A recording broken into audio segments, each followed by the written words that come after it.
गोष्ट सांगतो. शिवाजी महाराज रडत होते. शिवाजी महाराज शांत व्हावेत याकरता दासीनं दूध पाजलं. जिजाऊनं बघितलं आणि शिवाजीच्या जिभेवर अंगठा ठेवला आणि दूध बाहेर काढलं. कशासाठी?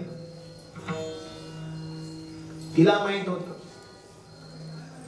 दासीचं दूध पेलं तर शिवाजीनं दास होईल आणि शिवाजीला राजा करायचं होत. तसं आपण आपल्या लहान मुलांना जे देतो तेच गुण ते धारण करतात. मग पाळण्यामध्ये आपण काय देतो? चॉकलेट देतो, दात गेले. मोबाईल देतो, डोळे गेले. पण लिंग दिल्यावर जे गेले ते येतंय, पण ते देत नाही आपण. आणि म्हणून लिंग पूजा करणारा जो आहे त्याला आम्ही शिवयोगी म्हणतो. योगी पावन मनाचा ग्रास केला त्रिगुणाचा. असं योग प्राप्त करण्यासाठी मन्मथ माऊलींनी जन्म घेतला. कुठं? बालागिरीचा शिवराज योगी जागा शिवधर्म कोणता आहे? शिवधर्म कोणता आहे? सदाचार, शिवाचार, वृत्त्याचार, गणाचार हा शिवधर्म आहे. आणि हा शिवधर्म आचारामध्ये जे आणतात, जे नर करती शिवधर्म आचरण तयाचे तुटे जन्म मरण. जन्म मरणातून सुटका जे नर करती शिवधर्म आचरण. आणि हा आचार काय करतो? मितूपन बुडवण ध्यानी शिवपंचार. मग हे सर्व काही प्राप्त होतं कशामुळं? फक्त त्याच्या पायावर जा म्हणले. आपण त्याच्या पायावर किती चढतो इकडे लक्ष आहे आपलं. त्याच्या पायावर लक्ष नाहीये. आणि म्हणून शिवसंत लक्ष्मण महाराज अभंगाच्या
पाय ध्याता दुःख कैचे अभंगाचं चिंतन वेळेमध्ये जवळजवळ संपलेलं आहे. आता शेवटचा अपरिहार विषय तुम्हाला सांगतो. पानगुशी नगरीमध्ये गेल्या अनेक वर्षापासून संत शिरोमणी मन्मथ माऊलींच्या जयंती उत्सवाच्या अवसर निमित्त अखंड शिवनाम यज्ञ आणि त्या निमित्तानं धार्मिक, राजकीय, सामाजिक, कृषी, वैद्यकीय आदी करून सर्व क्षेत्रातील गणमान्य मंडळी, गावातील सर्व सद्भक्त मंडळी, भजनी मंडळी, पारायण करते, टाळकरी एकत्रित येतात आणि भव्य दिव्य स्वरूपामध्ये अखंड शिवनाम यज्ञाची ज्योत प्रज्वलित करतात. त्या ज्योतीच्या माध्यमातून ज्ञानाची प्राप्ती व्हावी म्हणून ज्योत लावण्याच्या पाठीमागचं कारण आहे ज्योतीला लागलेली काजळी निघावी म्हणून. पहिली गोष्ट, ज्योत का लावावी? ज्योतीला लागलेली काजळी निघावी म्हणून. आणि काजळी निघाल्याशिवाय ज्योत लागत नाही. का लागते तुमच्या गावातली? काजळी निघाल्याशिवाय ज्योत लागत नाही. जिथं ज्योत लागली तिथं दिवाळी आणि दसराच होतो महाराज. ज्योत कशासाठी लावावी? ज्योत से ज्योत मिलाते चलो, प्रेम की गंगा बहाते चलो. प्रेमाची गंगा प्राप्त झाली पाहिजे. आणि म्हणून सर्वांच्या परस्परामधला समता भाव, बंधुता भाव वाढा.